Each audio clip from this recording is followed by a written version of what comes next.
싫지만 네. 오늘 하락한 이야기를 해야겠죠? 미국 시장? 근데 오늘 우리 임 대표님께서 아침에 또 인사하는데 엄청난 공을 들이는 걸 제가 느꼈네요. 네. 이럴 때일수록 네. 시장이 안 좋을 때일수록 우리가 예의 바르게. 왜냐면 제가 일주일에 2번 보잖아요. 2번 보는데 오늘은 한 5분 이상, 절반 이상이 새로운 분 호명하셨어요. 네.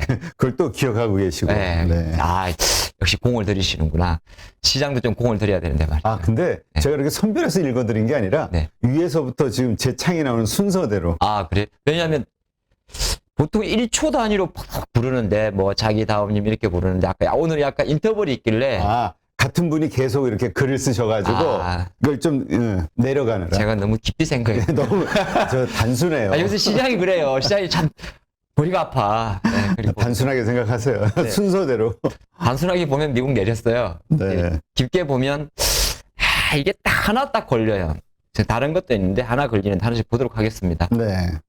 미국 증시가 어제 맨 우측이 이제 일종 흐름인데요. 뭐 사실 파란 선이 이제 다우지수고 노란 선이 이제 나스닥 지수인데 이걸 보면 뭘 느끼냐면 딱 우리나라 지수 균으로 보면 정신 먹고 그렇죠. 1시 정도에는 거의 양봉스멜이었어요.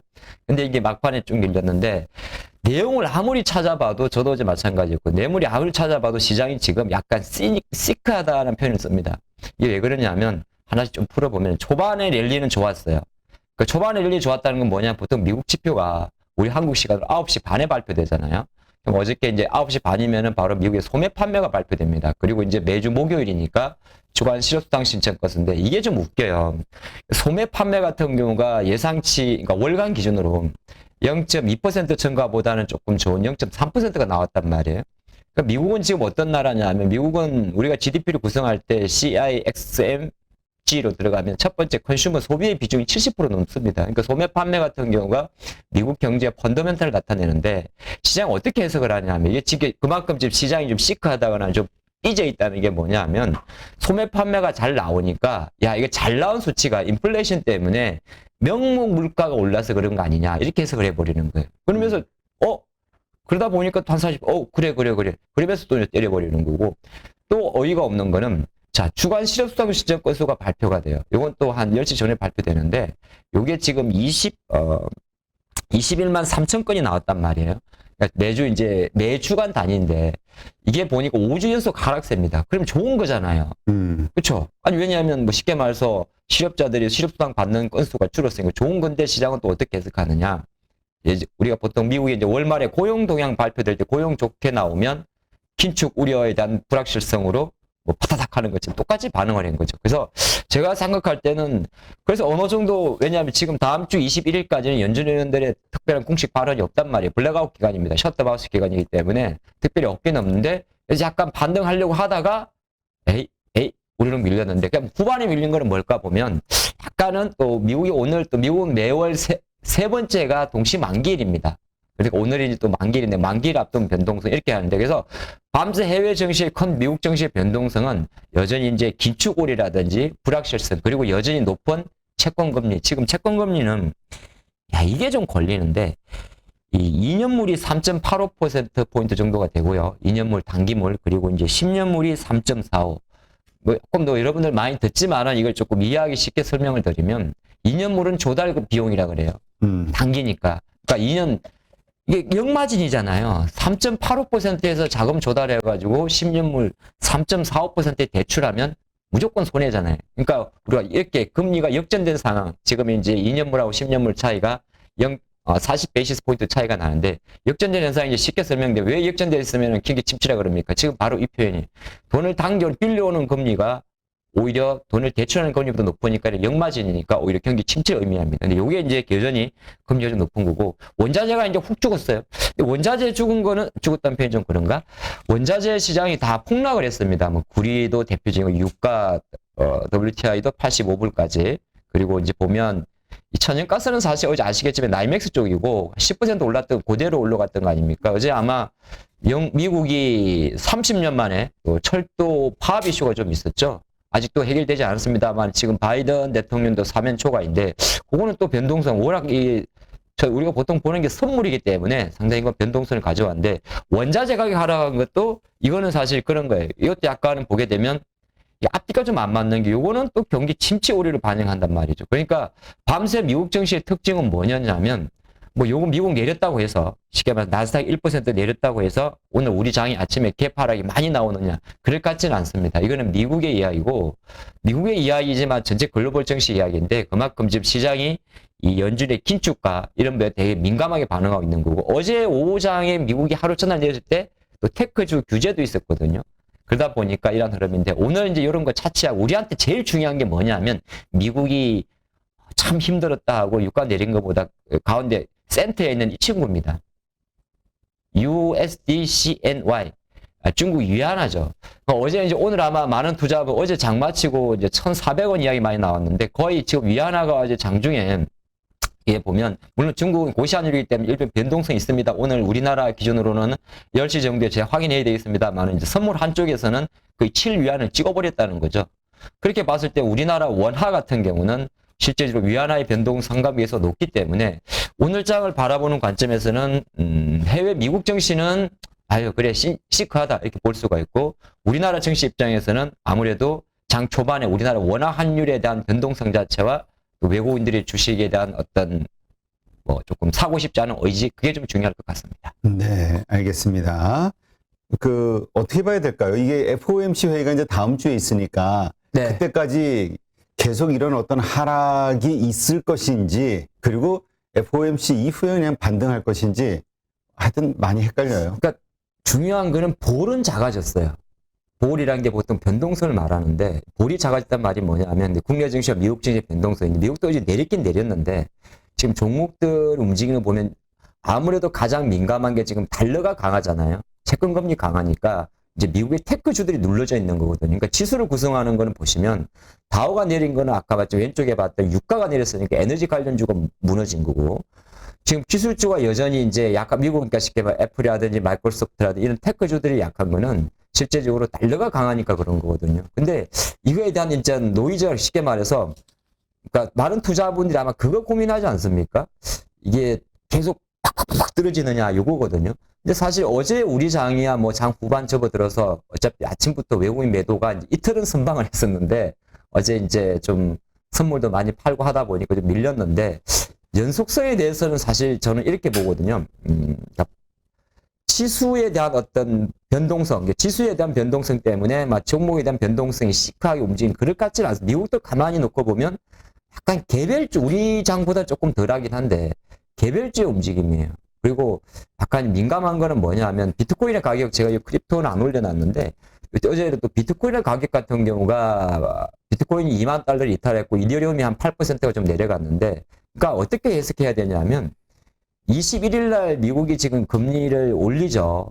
그래서 어제 JP 모간에서는 또 JP 모간은 약간 또 왜 이러지 골드만이랑 반대예요. 골드만은 상당히 시크하게 시장을 전망한단 말이에요. 극단치로. 지난번 유가 125를 큰 소리 칠 때부터 제가 알아봤는데 이번에도 또 미국의 이제 금리 발표에 대해서 상당히 공격적으로 이야기를 하는데 어제 JP 모간은 또 어떻게 이야기를 하냐면 우리가 가끔 보면 그 페드와치의 막대 그래프 보여주죠. 뭐 75 확률이 몇 퍼센트 이렇게 하는데 JP 모간은 대놓고 그거를 깠어요. 그럼 막대 그래프 가지고 뭐 그렇게 하느냐 이렇게 보면 왜냐면 어차피 프로버빌리티 확률이잖아요. 그래서 저는 이렇게 바라보고 있습니다. 중요한 거는 우리가 투자를 하는 관점에서는 사실 외환 변동성은 좀 완화되어 있어요. 그러니까 쉽게 말해서 달러화가 치고 가는 것들 가장 걸리는 부분은 이제 채권에 대한 금리가 내려오지 않는 거. 요거 때문에 아마 적극적인 V자 반등은 말씀하신 대로 금리 발표한 이벤트까지는 좀 어렵지 않나 그리 보고 그 다음에 반대로 봐서 적극적인 V자 반등이 어려우면 여기서 공격적인 수직 하강이 나오느냐 그럴 것 같지는 않습니다. 그러니까 약간 이렇게 뭐라고 하지? 툭 떨어져서 이렇게 좀 다지는 그런 과정이 아마 다음 주 금리 결정할 때까지는 나오지 않을까. 물론 중요한 거는 시장이 과연 저도 그 생각하는데 시장이 75라는 숫자와 100이라는 숫자에 민감할까? 아니면은 여전히 높은 국채금리에 꺾이지 않는 이 절대치에 민감할까? 그걸 보시면서 장을 좀 보시면 좋을 것 같습니다. 네, 알겠습니다. 자, 일단 물적 분할에 대한 우리 국내 증시로 넘어가죠. 물적 분할에 대한 향후 방안 어떻게 돼가는 겁니까? 이번에 시행령이 좀 나온다 했는데. 뭐 이제 계속 많이 나오고 여러분들도 많이 이제 보고 있는 내용인데 다시 한번 좀 정리하는 차원에서 요새 왜냐하면 막 맨날 배터리 이야기만 하려니까 저도 민망해서 따로 이제 하나 리뷰해보는 관점에서 준비를 해봤는데 일단은 물적 분할 이제 기업들이 이제 자회사를 때로 떼내는 거죠. 근데 보통 이제 물적 분할이라는 것 자체가 인적 분할이 있을 거고 물적 분할이 있는데 인적 분할은 바로 두 개의 상장 회사가 같이 생기는 거고 물적 분할은 하나의 비상장 회사가 향후에 IPO를 통해 가지고 상장하는 효과를 좀 가져오는 그런 제도인데요. 지금 보게 되면 이제 물적 분할을 해 가지고 지금 이제 가만히 있는 상태의 기업들입니다. 카카오도 이제 카카오 모빌리티. 근데 카카오 모빌리티는 최근에 좀 이슈가 있었죠. 뭐 따로 상장을 하네, 매각을 하네 그런 이슈가 좀 있었고 이마트도 이제 스탁컴이 있을 거고요. SK이노베이션 가장 이제 우리 많은 그거는 뭐 SK온이죠. SK이노베이션이 있고 카카오도 카카오엔트, 만도도 어제 좀 많이 빠졌는데 사실 만도는 2019년도 9월달에 공식적으로 물적 분할이 이루어졌는데 여기 이제 보통 전장 부문이잖아요. 근데 어제 만도 내려간 거는 사실 이 물적 분할 이슈와는 상관이 없고요. 자동차 관련 이슈에 대한 전체적인 부품주에 대한 약간 수급 이슈 그렇게 좀 봤고 이렇게 봤는데 중요한 건 뭐냐 하면은 앞으로 이제 계속 정부에서 나오는 내용입니다. 약간 와이드한 내용이긴 한데 공시를 일단 강화하자. 물적 분할의 목적, 효과, 주주 방안을 공시해라. 근데 이게 뭔 의미가 있어요? 이게 약간 그러니까 제가 가까이 의원님 디스하려고 그러는데 탁상 공시한다고 뭐 달라지는 건 아닙니다. 하지만 이제 어느 정도 왜 목적 분할을 하는지. 우리 아기는 잘 키우려고 이렇게 하면 너무 좀 그랬나? 자, 그리고 기대 효과. 뭔 기대 효과요? 물적 분할 해가지고 우리가 이 회사에 독립 채산제로서 역할을 줘서 향후에 잘 키워보겠다. 주주 방안 봉시, 이제 요런 걸 이제 조금 그래서 아마 이제 앞으로 제도 자체가 그래서 그때 물적 분할 하게 되는데 나는, SK라는 기업 대해서 정유회사에 대한 매력보다는 오히려 SK의 배터리에 대한 매력으로 투자를 했다. 근데 그런데 니들이 갑자기 이거를 물적 분할해서 자회사 상장한다 그러면 나는 도대체 어디에 투자해야 되느냐. 그렇기 때문에 실제적으로 앞으로도 아마 이 부분 주주 방안의 공시에 대해서 좀 더 구체적으로 방안을 공시해라 그런 내용이고. 근데 일단은 가장 이제 이거는 어떤 뭐라고 할까 보유주의식이고요. 실제적으로 돈이 걸리는 관점에서는 기업들이 싫어하는 거 요거. 모기업은 이거 싫죠. 스탁옵션 주식 매수 청구권을 도입해라. 그러니까 우리가 합병에 반대하게 되면 합병 매수 청구권이 있지 않습니까? 상법상. 그러니까 나는 이 회사 합병에 나는 삼성전자와 하이닉스가 합병하는 거 싫은데 예를 든 겁니다. 합병할 리도 없지만은 자 그런 경우에 주식 매수 청구권도 마찬가지. 나는 이 물적 분할을 해가지고 상장하는 거에 대해서 싫은데 그럼 얼마 정도 가격에 이 공시가 발표되는 시점에 가격이 있어요. 이 가격으로 내 주식 그냥 사줘 이렇게 볼 수 있는 그런 제도인데 요게 이제 가장 많이 거론이 되는 거고. 근데 이것도 최근에 또 여기 뭐 말도 많았지 않습니까? 아직 정부에서 구체적인 안이 나온 건 아닌데 뭐 5년 전까지 소급한다. 5년 전 소급이면 쉽게 말해서 지금 22년이니까 카카오는 빼고 거의 나머지 지금은 요 SSG, 온, 카엔트, 뭐 만도 뭐 이런 기업들이 나중에 내년 23년도에 만약에 예를 든 겁니다. 상장을 한다면 23년이면은 그 이전 오전까지에 대해서는 이런 역할을 좀 넣어주겠다 그런 거겠죠. 근데 그 관점인데 중요한 것은 앞으로 요거 때문에 이제 어제 그런 이야기가 있었어요. 풍산하고 DB하이텍 주주분들이 물적 분할 반대한다고. 근데 그냥 제가 그냥 트레이드로서 말씀을 드릴게요. 물적 분할이 있으면 그냥 주식 비중 줄이십시오 일단은. 저는 그거 말씀드리고. 그거하고 구태하면 싸우고 머리 아프고 복잡하니. 왜냐하면 가만히 지금 지나놓고 봐보세요. DB하이텍 물적 분할 공시에 나오고 나서 지금 2달 동안 주가 올라갔습니까? 물론 꼭 그것 때문에 안 올라간 건 아닙니다만 계속적으로 불확실성을 가져가고 있잖아요. 만도도 마찬가지인데 이런 말 좀 게으르긴 한데 만도도 실제적으로 현대위와 진고가 이렇게 다 갈 때 만도도 최근에 잘 가다가 어쨌든 발목을 잡고 있잖아요. 이게 좀 냉정한 이야기입니다. 우리가 사실 약간 뭐 갑과 을을 떠나서 화가 나는 건 있긴 있지만은 사실 갑자기 물적 분할 이슈가 나오게 되면 그래도 내가 돈이 걸렸으니까 이런 절차 자체는 이게 피켓 들고 뭐 한다고 달라지는 건 없거든요. 제가 너무 냉정하게 말씀드려서 그런데 어쨌든 우리가 솔직히 말해가지고 이 지금 물적 분할 관련해서 주식이 물려있신 분들한테 제가 욕을 얻어먹을 생각을 하고 이야기 드립니다. 진정 기업의 미래 가치를 보고 투자하시냐 이거 묻고 싶을 때도 가끔 있거든. 사실 우리 시색 차이가 아닙니까? 가슴에 손을 얹고.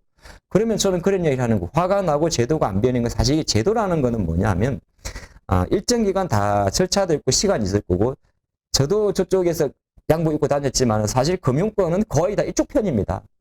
사실 그거 우리가 어쩔 수가 없다면 좀 화가 납니다만, 그래서 물적 분할에 대한 이야기가 나올 때마다 기업들의 주가가 부정하게 반응한다면 안타깝지만은 물적 분할에 대한 이슈가 나와서 기업의 주가가 반응할 때는 일단은 내 포지션의 일부라도 저는 반영을 해놓고 보는 게 나을 것 같다. 이렇게 장밋빛으로 계속적으로 스탁 옵션 해준다고 하지만은 사실 그게 언제 어떻게, 그리고 한 가지 중요한 거 말씀드리죠.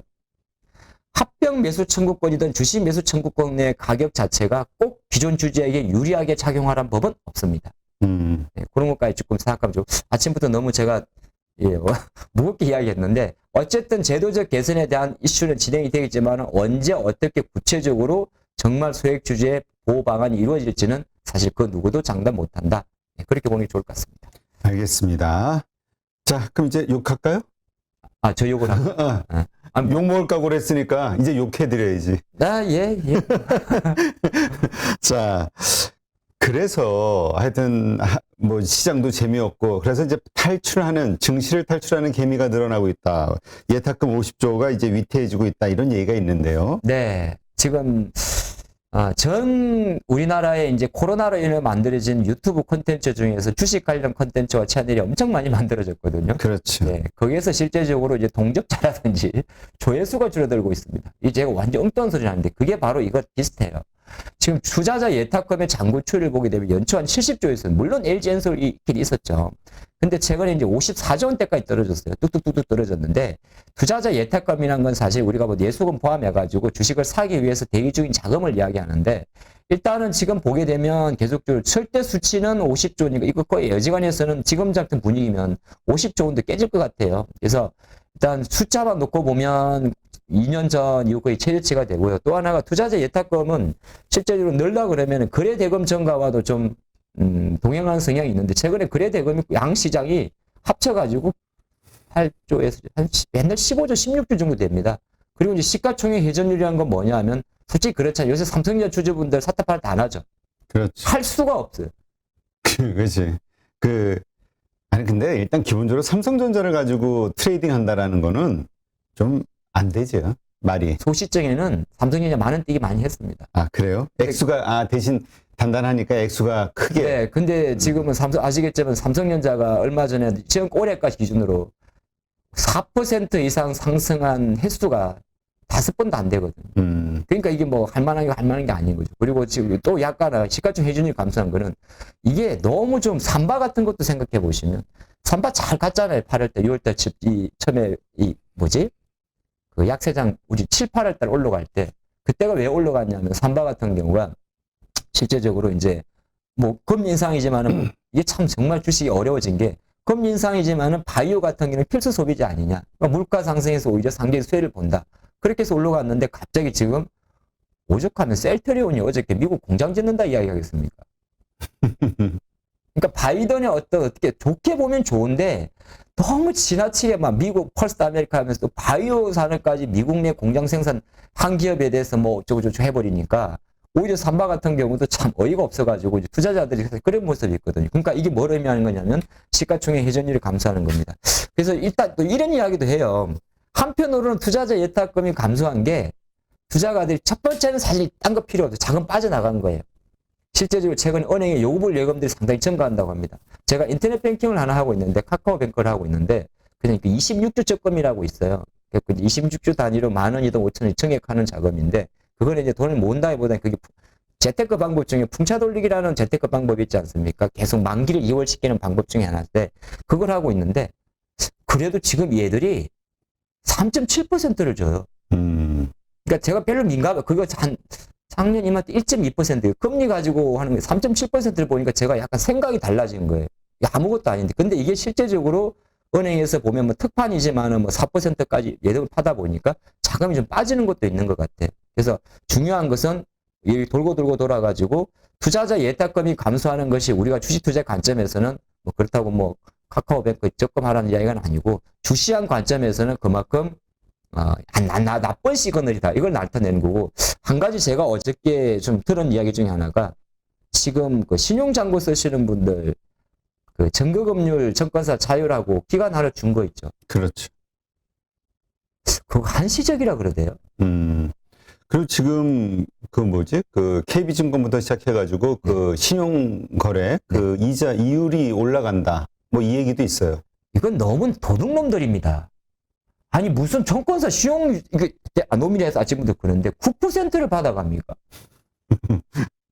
야 이건 내가 이거 화가 나도 사실 장구하다가 아니 정권사들 이제 너무 심한 거 아닙니까 이거는. 예전에 물론 정권사 신용이 나는 이게 이해가 안 되는 게 내가 내 주식을 담보로 가지고 140 증거금하면서 정권사 사실 깡통 날 일이 없어요 웬만해서는. 근데 왜 기준금리 도대체 무슨 근거로 8% 9%의 신용 융자 비율을 때리는지 안 쓰면 되잖아. 쓰잖아요. 20조가 되지 않습니까? 그러니까 안 쓰면 되잖아. 이게 장난이 아니에요. 20조면 1% 오를 때 아무것도 안 하고 그냥 한 달에 20억씩 버는 거예요. 그러니까 신용 융자 비율이 높아진 것도 한편으로는 예탁금 함수에 큰 열정적 역할을 작용하고 또 하나 아까 제가 말하다 말았는데 이게 지금 1강에서는 다음 달 되게 되면은 이 지금 정부에서 이 전거금 반대 매매 기간하고 요일 바꾼 거 약간 자유이지만은 그 10월 달 볼 때는 원위치로 간다는 데도 많더라고요. 그래서 만약에 9월 말 10월 달에 장이 괜찮으면 괜찮은데 괜찮으나 혹시 또 10월 달에 장이 변동성이 크면 그 부분 한번 체크해 가시면 좋겠다는 생각을 함께 드리겠습니다. 네. 누구나 1시간 안에 200개 종목에서 좋은 종목을 고를 수 있는 그런 능력을 배양할 수 있도록 제가 도와드리려고 그렇게 하고 있습니다.